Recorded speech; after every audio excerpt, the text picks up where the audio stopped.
Assalamualaikum warahmatullahi wabarakatuh. Selamat pagi, salam sejahtera untuk kita semua. Pada kesempatan kali ini bertemu kembali bersama saya Agus Mauluddin, peneliti di CIC Lembaga Riset dan Konsultan Sosial. Nah, pada pertemuan di podcast sekarang kita akan membincangkan terkait dengan sosiologi dan korporasi. Nah, ramai diperbincangkan juga terkait dengan pengangkatan komisaris BUMN. Dan notabene memang posisi ini merupakan posisi strategis dan posisi yang cukup diburu bagi sebagian besar orang.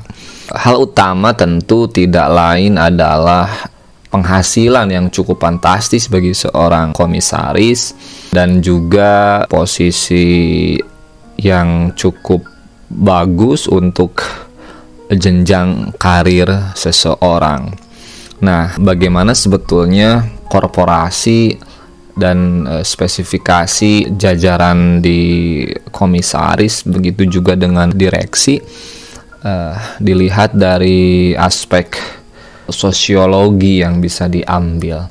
Nah, yang pertama sebetulnya secara lebih khusus sosiologi memiliki kajian yang khusus terkait ini, yaitu sosiologi industri, yang mana bahwa kajian di sosiologi industri sedikit banyak bersentuhan dengan korporasi.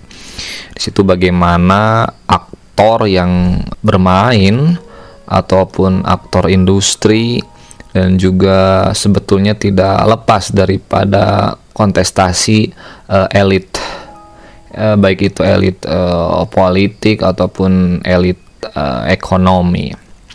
Nah, yang kedua, dalam kajian ataupun isu yang santer ya terkait dengan bagaimana sebetulnya posisi dari government ataupun pemerintah yang berkait erat dengan ini masalah aktor di situ, aktor pemerintah juga berperan terkait dengan mendudukan seseorang di dalam posisi strategis di perusahaan ataupun di badan usaha milik milik negara. Nah, sebetulnya dari perusahaan plat merah ini memang profit yang diperoleh suatu perusahaan ini tentu seperti dengan sama ya dengan perusahaan-perusahaan swasta lainnya, namun memang sebagian besar sahamnya, sekurangnya 51% saham dimiliki oleh pemerintah. Dalam hal ini adalah diwakili oleh Menteri BUMN-nya. Nah, menariknya adalah untuk posisi komisaris itu khususnya biasanya itu adalah komisaris independen berasal dari berbagai kalangan. Ya, sering diisukan ini merupakan posisi dari bagi-bagi kekuasaan ataupun posisi strategis yang mendukung pemerintah.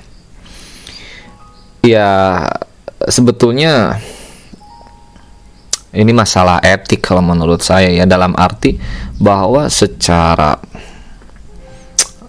tidak ada masalah ya, dalam arti seperti ini, secara legal formal pun namanya perusahaan BUMN itu merupakan perusahaan negara ya, otomatis para positioning ataupun yang menduduki jabatan-jabatan tertentu haruslah sesuai dengan visi dari pemerintahan yang berkuasa, terlepas itu awalnya seorang relawan pemerintah ataupun kontestan yang lolos dalam pesta demokrasi ataupun semacamnya, ya memang ya secara sederhana pun ya tentu harus satu visi dengan dengan pemerintah yang menjabat.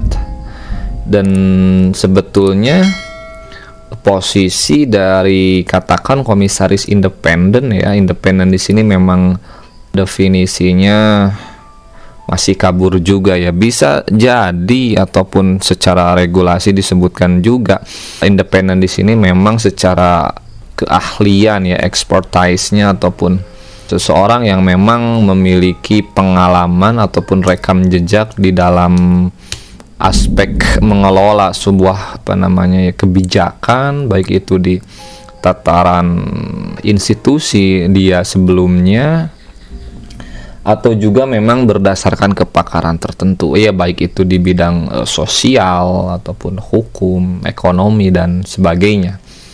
Nah, independensi di sini memang bisa diartikan ataupun didefinisikan ke arah sana, bahwa seseorang yang memiliki memiliki posisi di dalam hal ini juga harus sesuai dengan expertise-nya. Informasi yang menarik juga untuk posisi komisaris ini sekarang sudah muncul, sudah terukur ya, artinya ada key performance index-nya begitu. Kalau misalkan seorang komisaris ini kan sebetulnya seorang pengawas yang mengawasi langkah gerak suatu perusahaan seperti itu. Ini memang ada key performance index-nya begitu dalam kinerja yang bisa saja posisi itu akan bergeser dan sebagainya. Ini terlepas dari kekuatan politiknya seperti itu, ataupun bargaining position ya, daya tawar si posisi orang yang menempati posisi tersebut. Nah, yang ketiga, bagaimana sebetulnya sosiologi dan korporasi ini mampu menjawab tantangan ataupun perkembangan isu-isu hari ini ya, seperti bagaimana sebetulnya isu era digital informasi, isu peningkatan berbagai konten dari sebuah produk di perusahaan, katakan demikian.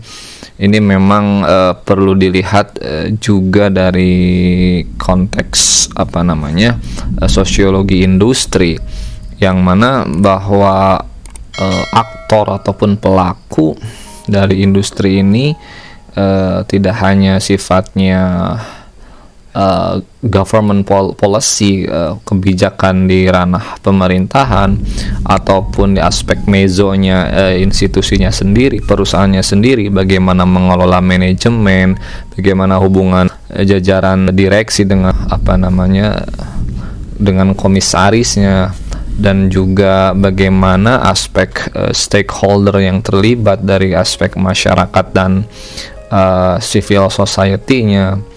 Ini berbagai aktor ini memang perlu dilihat secara seimbang dalam arti profit yang diperoleh perusahaan pun tentu demi kemajuan dari perekonomian ataupun menggerakkan perekonomian nasional. Dalam aspek operasionalnya tentu haruslah melihat bagaimana kondisi di lingkungan masyarakat di mana perusahaan itu ada ya. Ya, katakan seperti telekomunikasi, katakan perusahaan telekomunikasi plat merah, ataupun Dirgantara, Garuda Indonesia, katakan bagaimana sebetulnya strategi di perusahaan ini yang mampu juga dapat bermanfaat untuk tataran praktis di masyarakat selain profit oriented yang memang itu merupakan goals dari perusahaan. Ini memang perlu adanya kolaborasi berbagai aktor ini ya untuk menciptakan ekosistem perusahaan yang sehat. Terlepas kembali kepada bahasan yang sebelumnya, bahasan yang kedua tadi, dari posisi komisaris yang akan muncul ataupun yang terpilih itu tentu harus akhirnya harus terukur kinerjanya, karena memang remunerasi yang diperolehnya pun tidak sedikit setiap bulannya. Ini memang perlu terukur dan setiap aspek kebijakannya haruslah memang memiliki dampak yang positif bagi perusahaan, ataupun masukan dan saran rekomendasinya haruslah memang memiliki output yang jelas gitu. Memiliki masukan-masukan yang tentu presisi untuk kemajuan di perusahaan di mana dia berada. Saya kira untuk pembahasan kali ini dicukupkan sekian. Semoga ada manfaatnya secara sederhananya bagi hazanah wawasan kita, dan pada titik tertentu dapat bisa berguna dalam tataran praktis pengambil kebijakan. Terima kasih, sampai berjumpa di podcast berikutnya.